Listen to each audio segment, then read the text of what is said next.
Bienvenidos un domingo más a esto que es el mensaje. Muy contento siempre de tener este contacto con ustedes domingo a domingo, como ya lo mencionamos. Bien, estamos bajo la serie La voluntad. Hemos ya desarrollado dos mensajes bajo este tema, esta serie de la voluntad, y hoy entramos a nuestro tercer mensaje. Este es el tema para hoy, voluntad contaminada. Hemos estado viendo cómo la voluntad puede debilitarse. Y hoy quiero hacerle un abordaje bajo este enfoque, cómo la voluntad puede irse contaminando y cómo puede irse la voluntad por consiguiente bajo esa contaminación, paralizando, neutralizándose. Recuerden que les he mencionado que la voluntad es esa fuerza interna que tenemos nosotros que nos lleva a buscar objetivos, a alcanzar metas, a salir a trabajar todos los días con deseo, a emprender. Pero cuando esa voluntad está contaminada, se debilita. Y cuando hay gente bajo el efecto de una voluntad contaminada, entonces pasan cosas no positivas, sino negativas en la vida. Bien, voluntad contaminada. Miren este texto de Proverbios capítulo 21, verso 25. Dice esta frase larga: sus manos se niegan a trabajar. Este texto está relatado aquí en el contexto de la persona perezosa. La pereza es un contaminante de la voluntad. Y dice acá entonces que esa pereza, habiendo contaminado la voluntad, hace que el individuo caiga en esto. Sus manos se nieguen a trabajar. Aquí está el efecto de una voluntad, como les decía hace un momento, contaminada, que da origen y genera que cosas negativas pasen en nuestro interior, y obviamente eso tiene un efecto externo. A mediano o largo plazo o corto plazo, eso tendrá un efecto sobre nuestra vida. Sus manos se niegan a trabajar. Encontramos aquí, hermanos, eso precisamente, el ejemplo de una voluntad contaminada. ¿Qué contamina tu voluntad? ¿Qué cosas pueden contaminar nuestra voluntad que nos lleven a este punto, al punto de negarnos a trabajar, a hacer esfuerzos, a buscar, a emprender, a luchar, a tratar? ¿Qué cosas pueden ser contaminantes para nuestra voluntad? Hablemos de eso. En primer lugar, caídas recurrentes. Vuelvo a mencionar, caídas, pero caídas que tienen una recurrencia, que se están dando de forma frecuente, de forma constante. Eso va contaminando, va debilitando nuestra voluntad. ¿Por qué? Porque el golpe, esas caídas son como un golpe que van debilitando y van generando falta de motivación para seguir intentándolo nuevamente. Eso pasa. Usted va a ver que personas se rehúsan a seguir intentándolo porque han tenido muchas caídas. Muchas caídas y dicen, no, no vale la pena. Mire, yo lo he intentado, he buscado, he tratado, pero míreme, aquí estoy. Y volví otra vez a caer. Esas recaídas o esas caídas recurrentes van generando un golpe en la voluntad y van convenciendo al individuo poco a poco de que no vale la pena seguir intentándolo. Entonces la voluntad se contamina de ese negativismo, se contamina de esa decisión de no seguir. Miren ustedes lo que dice Mateo capítulo 26, verso 75. Dice, de repente, este es Pedro, de repente las palabras de Jesús pasaron rápidamente por la mente de Pedro. ¿Y cuáles fueron esas palabras? Bueno, palabras que Jesús le había entregado a Pedro, indicándolo que, indicándole, perdón, que Pedro iba a vivir un episodio. Y ese episodio tenía que ver con negarlo a él. Entonces, aquí están las palabras. Antes de que cante el gallo, negarás, y vea usted, 3 veces que me conoces. ¿Sabe? Si usted lee los versículos antes de este que estamos leyendo, se va a dar cuenta que esto pasó precisamente. Y Pedro cayó recurrentemente. Lo hizo una vez y eso no debilitó ni contaminó tanto su voluntad. pero lo volvió a hacer la segunda vez y lo volvió a hacer la tercera vez. Ahí corrió para él un telón, se dio cuenta de cómo esas caídas recurrentes lo habían metido a él en una situación comprometedora de su voluntad. Y dice acá que Pedro salió, no es que salió de esa condición, salió del lugar donde estaba llorando amargamente. Yo he visto personas así, no pueden permanecer en una iglesia, porque las caídas constantes los convencen de que no vale la pena estar yendo a la iglesia. Y salen no de la condición que tienen, de esa voluntad contaminada por estar cayendo recurrentemente, sino que salen del ambiente, de la iglesia se van, se retiran. Como decíamos al comienzo en el primer mensaje, buscan ambientes de aislamiento, de soledad, se desconectan. Y pasa eso, hermanos. Pedro salió de aquí no para ver cómo se recuperaba de esa situación, cómo resolvía esas caídas recurrentes, no.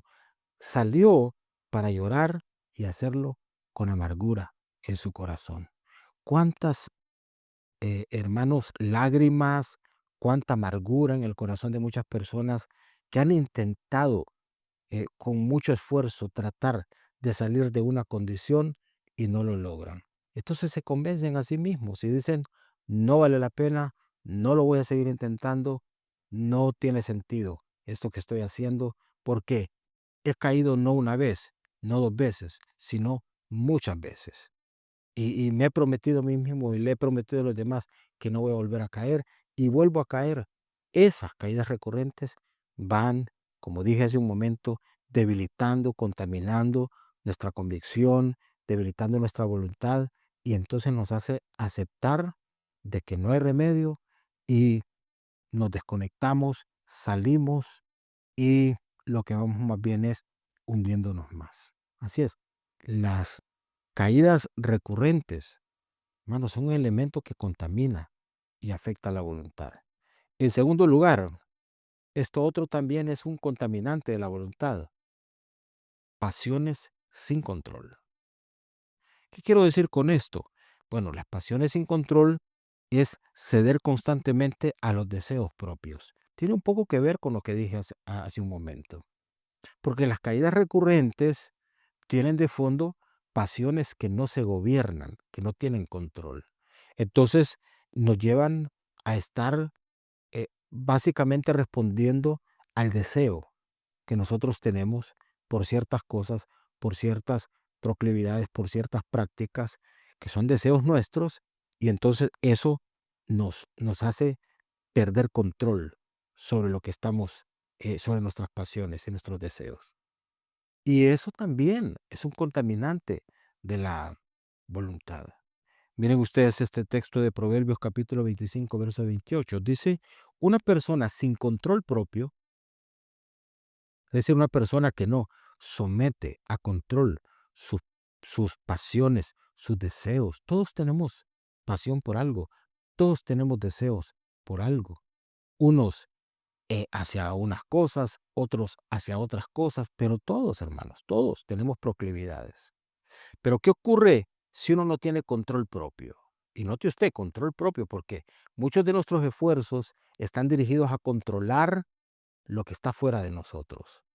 Al esposo, a la esposa, a los hijos, al vecino, a la persona en la iglesia. O sea, nosotros le dictamos agenda a todo mundo. Somos así, somos proclives a eso, a definir los mandamientos para los otros. Pero aquí no está hablando del control de los demás, sino del control de uno mismo, que es la tarea más difícil. Y dice que cuando la persona no tiene control propio, es como una ciudad con las murallas destruidas. Es decir, su voluntad está contaminada. La voluntad, hermanos, es como una muralla de protección nuestra.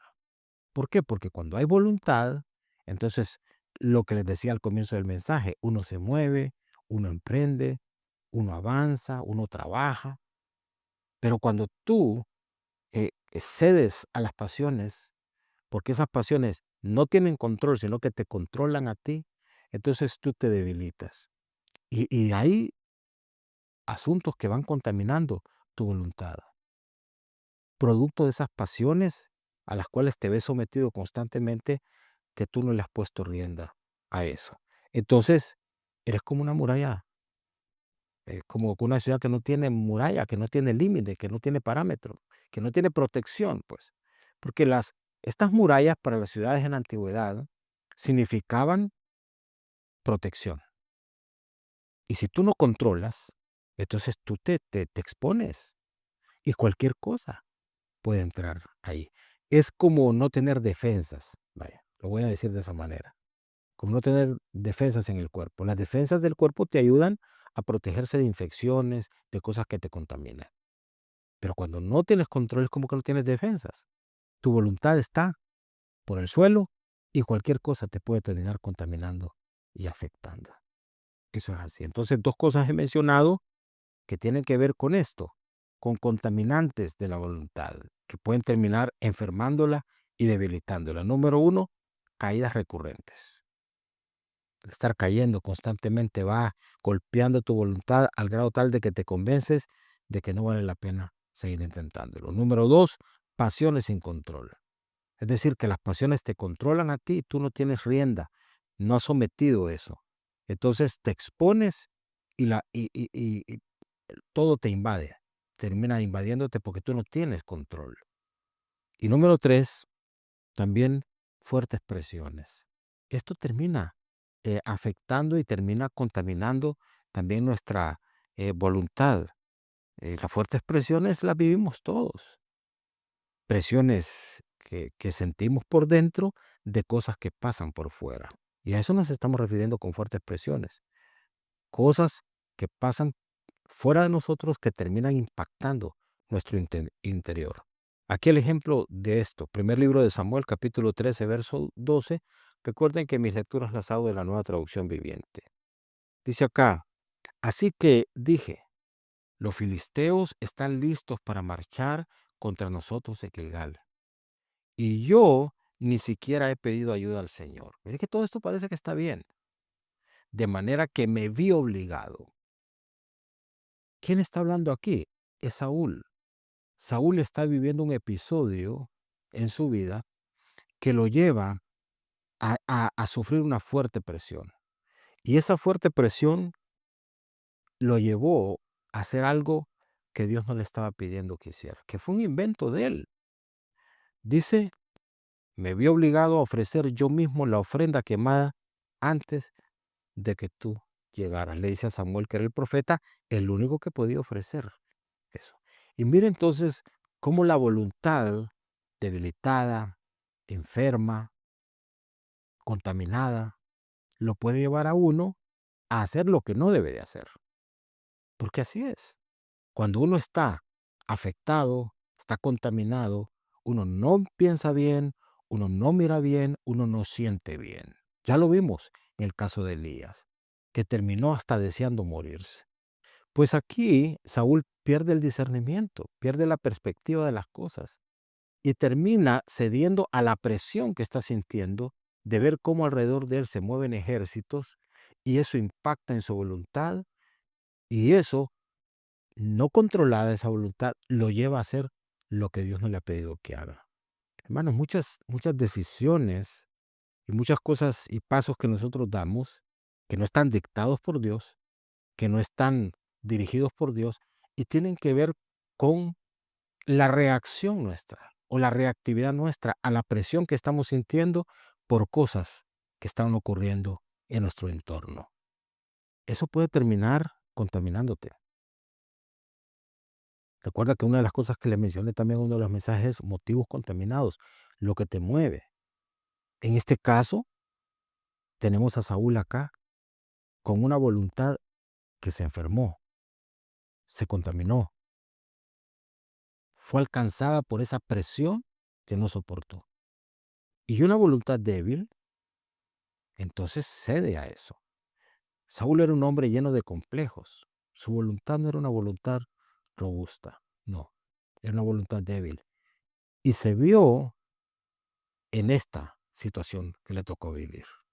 Corrió entonces a hacer lo que no tenía que hacer. ¿Por qué? Se vio obligado. ¿Qué lo obligó? La presión que sintió. ¿Por qué no pudo sostenerse?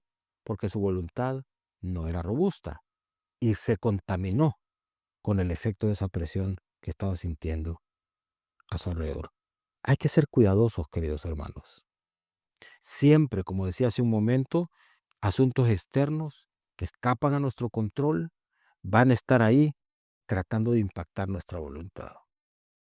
Pero necesitamos mantenernos en la posición y esperar que Dios pueda intervenir para no terminar haciendo lo que no debemos hacer. Así es que espero que estos 3 elementos que he mencionado traigan para nosotros discernimiento, traigan capacidad de poder entender cómo es que la voluntad puede contaminarse y por consiguiente debilitarse. Todos estos mensajes que he compartido en esta primera parte de esta serie nos han tratado de advertir los cuidados que debemos de tener nosotros para procurar que nuestra voluntad no se erosione, no se debilite y no se contamine. 3 contaminantes de la voluntad. 1, caídas recurrentes. 2, pasiones sin control. Y 3, fuertes presiones. A estar atentos a eso y a estar atentos también a nuestro último mensaje que vamos a desarrollar el próximo domingo. Creo que ya es el último. Voy a terminar de revisar bien, que estaremos hablando de cómo fortalecer la voluntad. Ya para ir cerrando esta serie que espero esté siendo de bendición para ustedes. Por favor, comenten cómo la serie les está bendiciendo. Muy bien, vamos a orar. Padre, te damos gracias. Como lo hemos dicho constantemente, todos estamos expuestos, Señor, a esto que hemos presentado a lo largo de estos mensajes bajo el tema de la serie de la voluntad. Todos estamos expuestos a que nuestra voluntad termine contaminada producto de lo que hemos mencionado: caídas recurrentes, pasiones que no controlamos, opresiones externas que terminan impactando nuestra voluntad y nos llevan a hacer lo que no debemos hacer. Padre, estamos necesitados de ti. Esa es la realidad de todo creyente. Estamos necesitados de ti de forma constante, porque nadie puede decir de nosotros que se ha graduado de estas cosas. Todos estamos viviendo estas luchas a diario, Señor, que lo único que nos hacen también advertir es nuestra fragilidad, pero al mismo tiempo la posibilidad que tenemos de encontrar en ti la fuerza que todos necesitamos para poder fortalecer nuestra voluntad. Te damos gracias, ayúdanos y visítanos, Señor. Te lo pedimos en el nombre de Jesús. Amén. Bueno, muy bien, les bendigo. Muchas gracias por sus comentarios, sus mensajes. Les abrazamos siempre con mucho cariño y hasta el próximo domingo en esto que es el mensaje. Bendiciones.